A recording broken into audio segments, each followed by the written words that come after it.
hooking this up to some of my Dutchies last year. Actually at camp when we were out in Belgium, and I was like, how do you guys not know about that? I mean, how do you not know about this? How is this not a thing?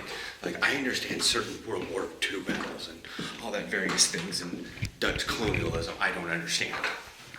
But this is one of the more significant volcanic eruptions in the entire world in modern history. Like, well, it's just a volcano. And I was like, it covered, like, most, like, what, how? You know, and that happened at early morning. One of my friends on Facebook said that he has a friend who was turning 40 today, and I'm like, oh, so born on the exact day. Depending on the time, either the volcano, Mount St. Helens, was celebrating the birth or the eruption-induced labor. Pretty much everyone in the United States had an absolute panic attack when it happened, let alone the people who, you know, in the Pacific Northwest, who literally the day turned to night. And yeah, it's very strange. And yeah, I'm heading out. Got bottles. I left the actual recyclable bottles upstairs, and I'll take them down later. The knee's feeling fairly decent. I was taking the little drill thing on every muscle that connects to my knee yesterday. Just like all of them. I think I did it a total of like 5 times yesterday. I was just like, we're gonna shake the shit out of you guys. Tram's a little louder than usual. That's also not one of the typical trams for the 19. It's not a new one though. So I guess one of the benefits to being one of the younger generations that I see driving around recently, as in pretty much anybody under the age of 40, is that you have the ability to ride down the road with headphones in, singing your favorite song, because your headphones are attached to your smartphone. The benefit of this is you don't realize that you're driving down the road with your emergency brake on, and there is a high-pitched squeal happening, and you don't hear it. You just think your car's a little sluggish, so you push it harder.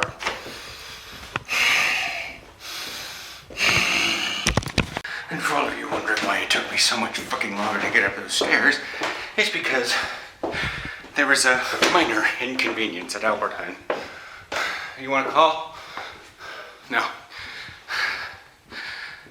The bottle machine was out of service. Oh. So I had to take my bag up to the service desk. But they didn't want me to use the service desk in the store. They wanted me to use the one outside. So my only grocery bag was full of bottles that I couldn't return to the machine and had to go outside. They told me to check out before I do that. So now I have cash on me, which I don't think has happened in 6 months. And I have a giant bag because how am I supposed to check out my groceries and pull an entire bag? I asked them, and I go, well, it's just how the machine works. I'm like, but this...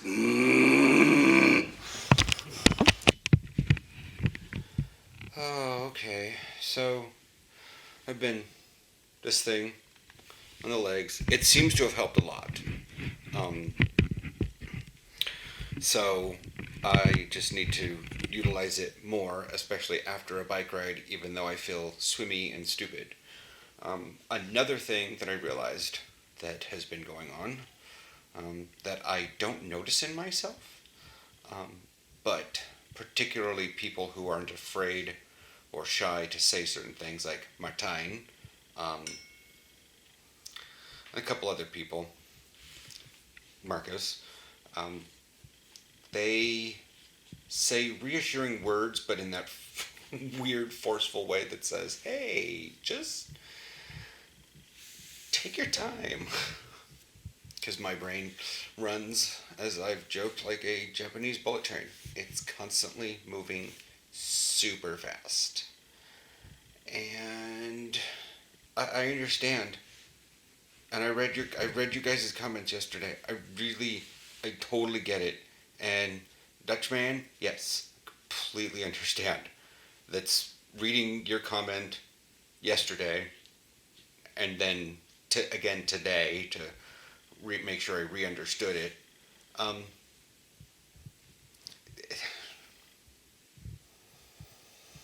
I'm trying to rush and get everything done because my brain says this is going to end very soon, and then tomorrow is going to be practice, and you have done fuck all to get yourself better. And that's not true. It's not true at all. I've been putting in a lot more bike riding stuff and all that jazz. Now, the FBN hasn't actually said anything yet. I'm not sure they're going to. Even Frank made the joke that if they don't say anything, they can't get in trouble for what they said. And I was like, okay, yeah. So it's like the T-Rex from Jurassic Park, don't move and it won't see you, I guess? Something? I don't know. But yeah, I've been reading up on Mount St. Helens, and I figured I'll put the link to the article below. So you guys can read it. This is in the section of landslide and climactic phase. If you guys really want to go see these pictures, the Summit Dome, Crypto Dome, the Goat Rocks Dome.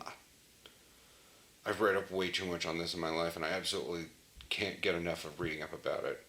But it says here, on May 18th, or as May 18th dawned, Mount St. Helens activity did not show any change from the pattern of the preceding month. The rate of bulge movement, sulfur dioxide emissions, and the ground temperature readings did not reveal any changes indicating a catastrophic eruption.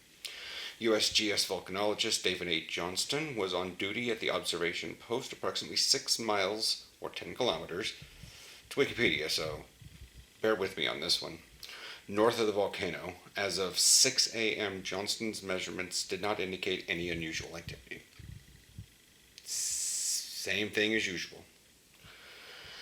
At 8:32 a.m., a magnitude 5.1 earthquake centered directly below the north slope triggered that part of the volcano to slide.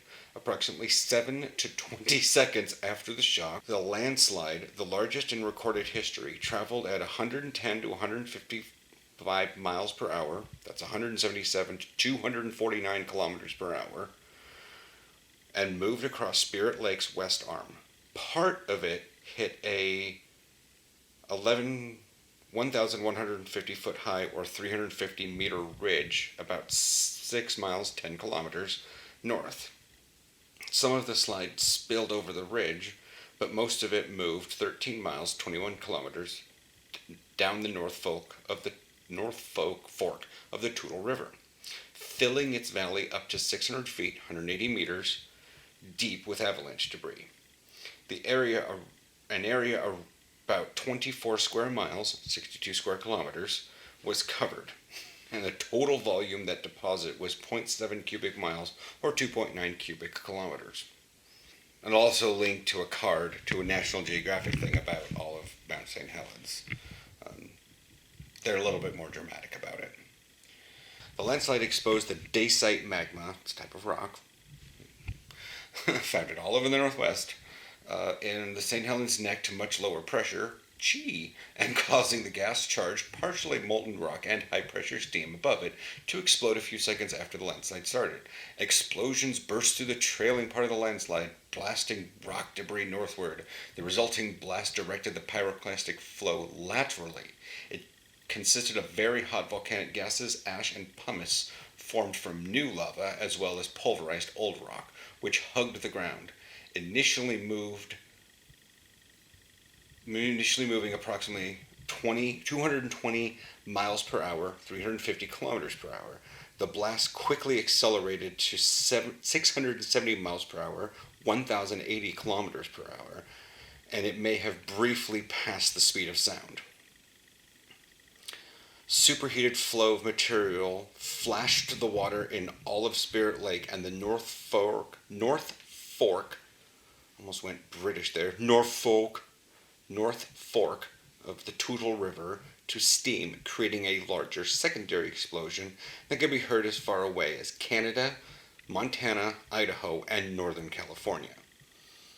Yet many areas closer to the eruption, Portland, Oregon, for example, did not hear the blast. This was so-called quiet zone extended radially a few tens of miles from the volcano, and it was created by a complex response of the eruption's sound waves to differences in temperature and air motion of the atmospheric layers, and to a lesser extent, local topography. So, yeah, an entire lake flash boiled because of a pyroclastic flow.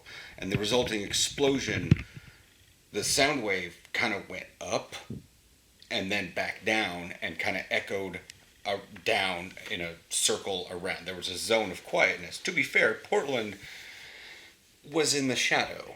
Portland is southwest of Mount St. Helens. It lasted all day. Volcanic eruptions are not, most of y'all Europeans know because of that Icelandic volcano. The time in Portland, Oregon, USA is 7:21 a.m. Okay, so there's about an hour left. It's 4:21 here. People were getting off work in Europe and heading home when the other side of the world was blowing up in 1980. If you want to read up on this one, especially if you're good at English, this has some pretty... I've been up to there at least once. I've been up to the south side numerous times, and then I went to the north side once. And our little friend from California, or from Alabama, he woke up from his nap when we were already inside the blast zone, and he's like, "Where did you take me?" And I'm like, "We're in the blast zone of Mount St. Helens." He goes, "This is desecrated ground." I'm like, "No shit." So this may not help you guys very much, but this doesn't have any confusing stuff on it. So there is basically the eruption. Now, the line by my thumb, that's the Pacific Ocean, that's the coast. Where that line underneath it on the south side, where that scraggly bit happens, takes a hard turn, that's where Portland's at. So, yeah. Anyways, that's it for today. I realize I'm going to have to start taking things slower because as of June 1st, we're going to have probably 3 months until contact sports go back in to do their stuff. And if I can chill for a little while, because this is longer to go, and I need to not burn myself out now trying to get stuff done and set up a longer game plan.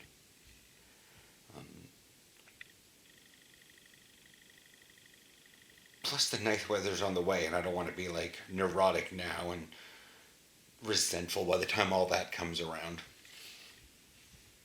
Plus, still have that surprise. It's not really, it's a surprise. We've been planning it for a while. I want to make sure more decks are in order before that. Thursday's looking like a really beautiful day. 25. Maybe that'll be my day I go to Sun Fort.